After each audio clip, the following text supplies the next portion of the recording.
Welcome everyone, and thank you so much for joining me on this journey. Today our guest is Cassandra Crawley Mayo. She pens her debut book, Is Your Way in Your Way? A retiree who achieved her goal of retiring at age 55. During an accomplished career, she predicates every achievement on her intimate relationship with God, mentor support, solid work ethic, and paying it forward. Before retirement, Cassandra was Vice President Client Relations in a Fortune Global 500 company. Her success was achieved through her leadership toolbox, which included coaching, facilitation, training initiatives, and commitment to customer service. Building on this vast experience, she empowers women to mitigate obstructive behaviors and barriers preventing them from living their best lives. Welcome, Cassandra. Thank you so much for joining me today. Thanks so much for having me. I am honored to be here with you, and I'm looking forward to learning from you.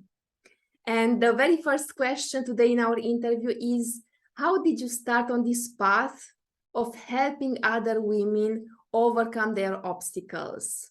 Can you tell us more about your story? Yeah, thank you. Well, as you indicated, I've been working in corporate America for years. And although I was successful, there were times nearing the end of my career, I was unhappy. There was just something that was not fulfilling for me. Although I learned, I grew, and I served from it. And it just bothered me because I also know that life is short. And I was just curious to why was I feeling this way? I just felt stuck. I felt unfulfilled. I felt like I really didn't have a purpose anymore. And a lot of people really work hard in trying to identify what their purpose is. And and so I got to a point where I was sick and tired of it. I just could not continue to move forward in the way that I was feeling about myself. And that impacted my behavior. And I started becoming what I call burned out. I started questioning my ability. I self-sabotaged myself. I um, I was just an unhappy person. And that's when I cried out to God and said, God, please, I was at my wit's end. What is it? What is it? Why am I feeling this way? Because many of us are so thankful and blessed with all that we have. And it's not that I wasn't grateful, but it was just something lacking. And then I just had an epiphany in regards to, well, why don't you live your best life? And I'm like, is that a cliche? Live your best life. Well, how do you do that? And that's what made me pivot to think about, what does my best life look like? And as a result of that, that's was the genesis of me writing my debut book to help other women figure out not only what your best life is, but what are the barriers that are preventing you from living your best life. So that's my background. I love that. Thank you so much for sharing that with us, Cassandra. And you mentioned that you were at this stage in your life where you weren't fulfilled and you felt stuck. You couldn't find your purpose anymore. I can totally relate to that.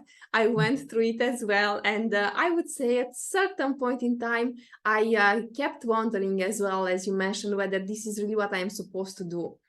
And how can we actually identify what we want to do in life? Mhm. How can we make that switch between being overwhelmed, being stuck, feeling unfulfilled, to actually starting to look for what we are meant to do in life? Yeah. Well, first of all, you have to acknowledge and recognize you have a problem or an opportunity or a challenge. And I always say you have to face your fears, because if not, you can't defeat them. So I became very honest with myself and said, you know what? I need to, number one, admit that I have self imposed barriers. Number two, I have to write down and think about, what is living your life, best life look like? So from that, I kind of jotted down what are some of the things that I'd wanted to do with my life. And for one, I knew that I wanted to leave a legacy. I heard a story from a gentleman about how he felt the richest place in the world was the graveyard. And that was like daunting just to hear that. And he said the reason it is because so many people die with unfulfilled dreams.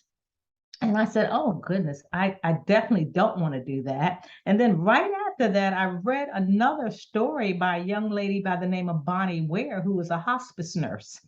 And she interviewed people that were transitioning. And there were a couple of things that was very striking for me that people regretted. And there were actually five things, but the two things that really stuck with me is number one, people were regretted that they were not able to be true to themselves. And number two, they wished they were more happier. And that's when I just made up my mind and said, okay, let me write down, because see, my best life and anyone else's best life is totally different. So I wrote down what were some of the things that will help me live my best life. And then from doing that part, I determined what was preventing me from doing that. So I had to really get into myself and really went to therapy about it to see what was preventing that. So what do I need to do to mitigate it? And then while doing that, and one of the things that I identified as living my best life was to write a book. And so I was like, this is one dream that I'm not going to go to the graveyard without fulfilling that one. And then once I did that, it was just important for me to acknowledge any progress or celebrate things that I have done. And as a society, we don't. We are our worst critic. So we don't really see the good that we've done for fear, like, oh, that shows that we're too pompous. And it's not about that. And then from that part, I just decided that I wanted to give back what was been given to me. They say, well, much is given, much is required. So now with that, I just have a success path that I use to support individuals or empower women to determine what it is to live their best life and help to mitigate what's stopping them from doing so. I love that so much, Cassandra. Thank you so much for sharing that with us, because I know that many people are stuck in their life. Yes. And sometimes we don't even realize that we are stuck. Yes. Sometimes we are just an automatic pilot, kind of trying to climb the hierarchy of the institution and thinking that next thing is going to make us happy. I was there. Yes. I know that I struggle a lot to overcome it and to understand that my purpose is not that, it's something else. And I really need to dig very deep in order to identify it and to really, as you said, to be authentic and be true to myself. Yes. And you mentioned that you have a success path that you are teaching people. Can you share a little bit more about it with us? I don't know if there are any steps that we need to follow, or how does it look like? Yeah, well, one of the steps is I have different, what I call modules. And my first one is I'd like people to identify things that they have been successful with, for the last year. Let's kind of jot down, let's get us on a high note. What are some things that we've done well? What things have we accomplished? What have we been successful with? And then from that point, then I'd like us to brainstorm. If I had a magic wand and you had wishes, any wish that will enable you to live your best life, let's jot that down.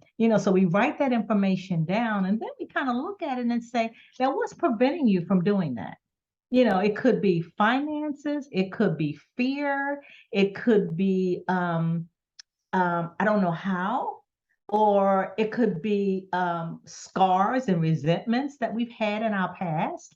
And then from that point in time, then I like to delve into our childhood, because our childhood is significant. It has so much to do with who we are today. And then from that, we do that. And then, I will provide certain tools. And what I mean by that is we all have to have what I call an accountability partner. So we kind of talk about what that looks like. And then from that point, I have certain tools that I provide, like a list of coaches, maybe a therapist we may need, or, your circle of influence, like who's in your circle? Who are the people that you associate with?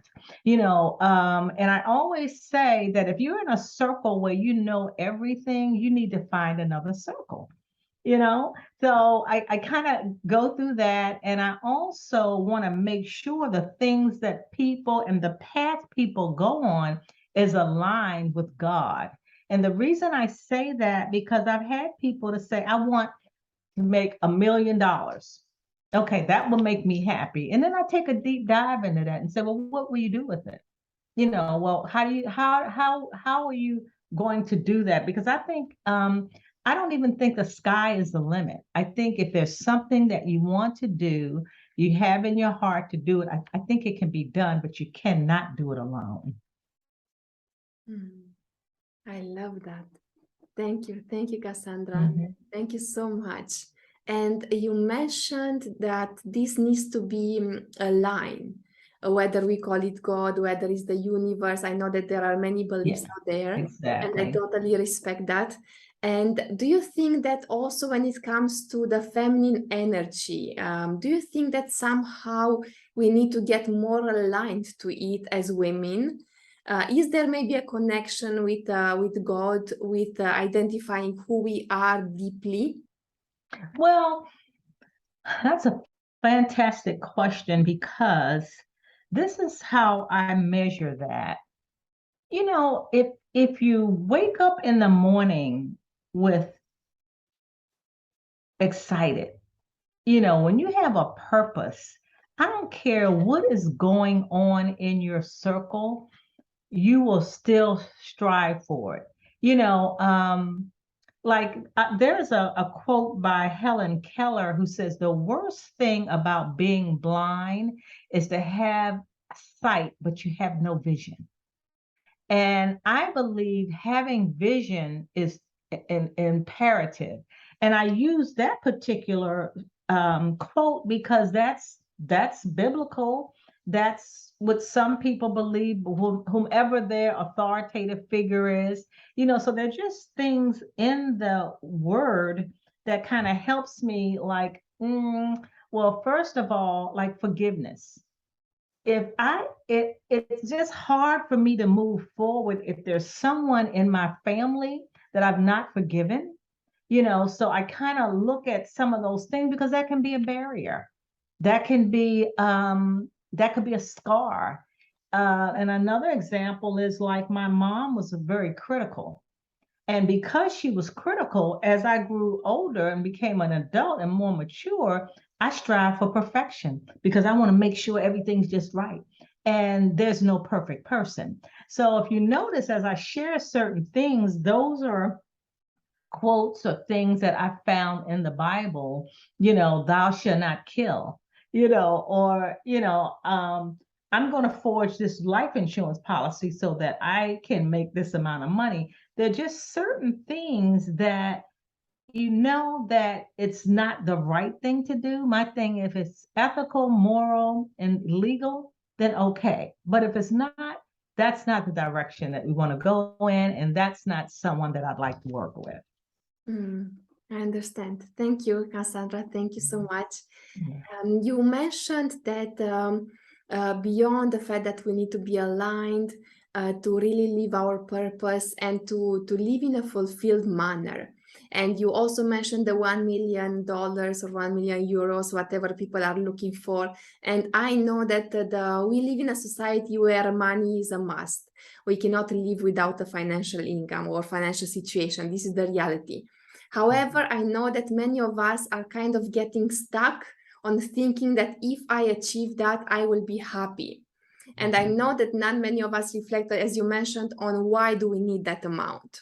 Is there a way that we can actually start reflecting on how much do we need to be happy, or what do we need in order to be happy? You mentioned that happiness is not the same for everyone. How can we identify our happiness so that we start living from that place of joy instead of chasing something outside ourselves? Well, I like to pivot from the word happy to joy, because to me, happy is a happening. Like if I bought a car that I've always wanted, I'm just so excited about it. I'm just happy, And then once I get the car for a week or two, okay, I got the car, So if I'm looking for joy, then that encompasses peace for me. Joy for me is when I'm serving others. It's more about serving to me than winning, unless it's a game, So that's how I determine my the meaning, because see, I've had things and that still did not provide me what it was that I was looking for. I felt that there was a void in me. So when I started determining and realizing over my lifetime that all of those things, the corporate was good, but yet all of that was a stepping stone for me to learn different things. So my thing is, as long as we're learning, growing, and serving, I think that's the direction that we should go into. And another tool that I encourage people when I talk about your success path is have a financial advisor. I had an advisor when I was in my 20s. And I was like, why do I need an advisor? I just graduated. I mean, I don't understand. But I tell you, I didn't listen to her that day, but later on I did. And then you want to talk to somebody about what it is that you want to accomplish financially. I was able to retire early because I had a financial advisor. Just because I retired early, that didn't mean I didn't do anything. So there's certain tools that we put in place for you in order for you to accomplish it. If you want to get $1 million by a certain age, we can talk about that. Those are just certain things that we can talk about. But I also caution people, why? Why do you want that? What are you going to do with it when you get it? I love that. Thank you, Cassandra. You mentioned that you love to contribute to help other people. How do you think that we can actually contribute? What can we do in this world? I know that contribution, also Tony Robbins says that if we have it, then we feel fulfilled and we feel that joy. And I fully agree with that. And I know that not many people know what to do. How can we serve the world? How can we help the world? Do you have any other ideas on how we can do that? Well, I think that when you are trying to figure out what it is that's necessary for you to live your best life, I think it's important to get an individual that's not too close to you, that they can see the forest for the trees, that they're not so close, because then they have biases. And I just think, like coaching, I think is great. One of the things that I do is I mentor. The reason that I mentor people rather than coaching is only because I'm looking to transform. Not when I say transform, I want individuals to feel good about who they are becoming. I've coached before, but I have just pivoted away from that, because these are individuals that really want to get unstuck.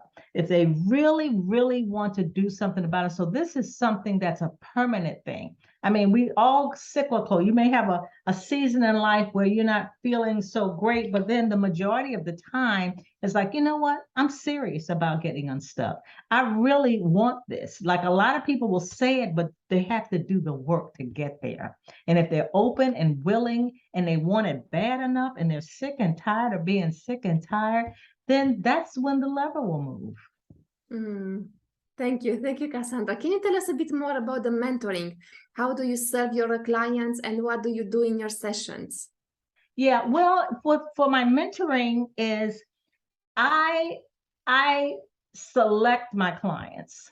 There are a lot of people that say, well, I want to work with you. And then I just kind of observe and see what they do. I see how serious they are because it's like an investment. It's like when people go to college, you're going to college for how many every years to meet your goal, to get your whatever it is that you wanted to do. And I just have to determine whether there's something that they want to invest. It's not the money, it's the mindset. Are you really willing to invest in this session? And so in regards to the session, I take them through exercises. I have their best interest at heart. I make sure that we are clear on what it is that they want to, and is it attainable? So I kind of go through the SMART. Let's be a little more specific. Let's measure it. Is it attainable?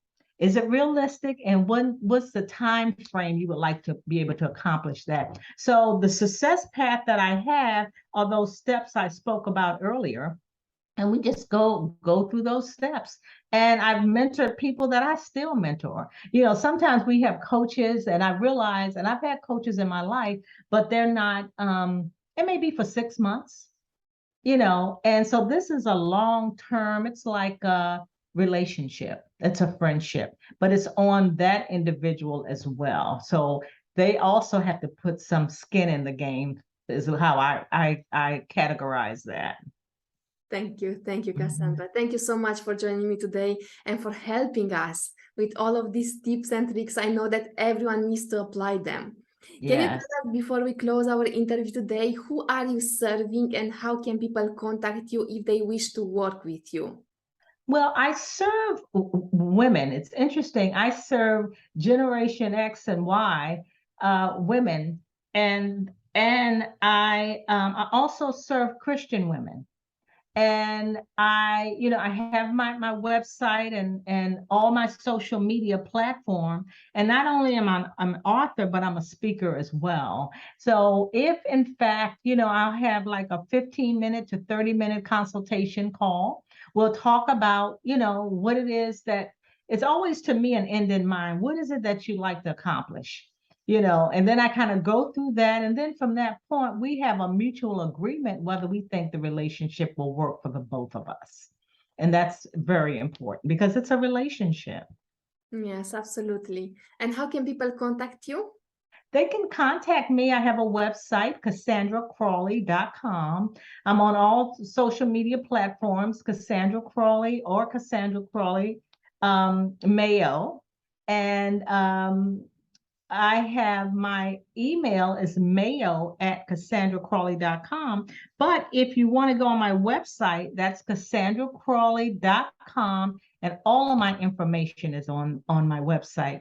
In addition to that, I have an assessment in regards to for people to take to determine whether they're living their best life. And once they take the assessment and find out, you know what, not really, and then it creates an opportunity for them to reach out to me and we'll talk about it. I love that. Thank you so much once again, Cassandra, for being here with me and for guiding us and mentoring us in this small podcast interview. Thank you so much. Thank you.